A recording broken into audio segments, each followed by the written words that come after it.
ಜನ್ಮದಿನಾಚರಣೆ ಅಂಗವಾಗಿ PDO Arunakumari madam ಅವರಿಗೆ ಸನ್ಮಾನ ಕಾರ್ಯಕ್ರಮವನ್ನು ಆಚರಿಸ್ತಾ ಇದ್ದೀವಿ.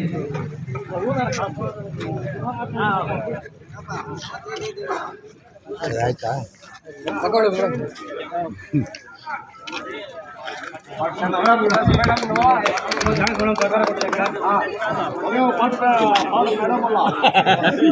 ನಮ್ಮ ನಿಮ್ಮೆಲ್ಲ ಪರವಾಗಿ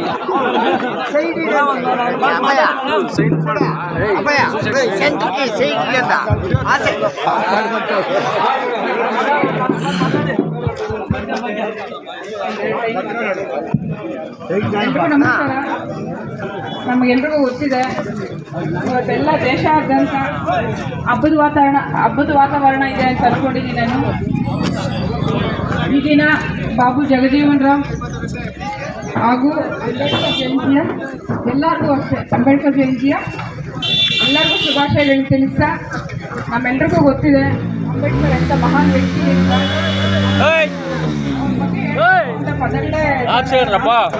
ಬಗ್ಗೆ ಓದ್ಕೊಂಡ್ಬಂದಿರೋದೇನೆಂದ್ರೆ, ಅವರು ಫಸ್ಟ್ ವಿದ್ಯಾಭ್ಯಾಸಕ್ಕೋಸ್ಕರ ಏನು ಸ್ಟ್ರಗಲ್ ಮಾಡಿದ್ರು, ಮತ್ತು ಒಂದು ಸಂವಿಧಾನ ರಚನೆ ಮಾಡಬೇಕು ಅಂದ್ರೆ ದೇಶ ಸುತ್ತಿ ಅದರಲ್ಲಿರೋ ಒಳ್ಳೆ ಕಂಟೆಂಟ್ನ ತಗೊಂಡು ಸಂವಿಧಾನ ರಚನೆ ಮಾಡಿದ್ರು. ಆ ಆದರ್ಶಗಳು, ಆ ಮೌಲ್ಯಗಳನ್ನೆಲ್ಲ ನಾವು ಪಾಲಿಸ್ತಾ ಇದ್ದೀವಿ. ಇನ್ನು ಮುಂದಕ್ಕೂ ನಾವು ಪಾಲಿಸ್ಕೊಳ್ಳೋಣ ಅಂತ ಹೇಳ್ತಾ ಎಲ್ರಿಗೂ ಒಳ್ಳೇದಾಗಲಿ. ಜೈ ಭೀಮ್.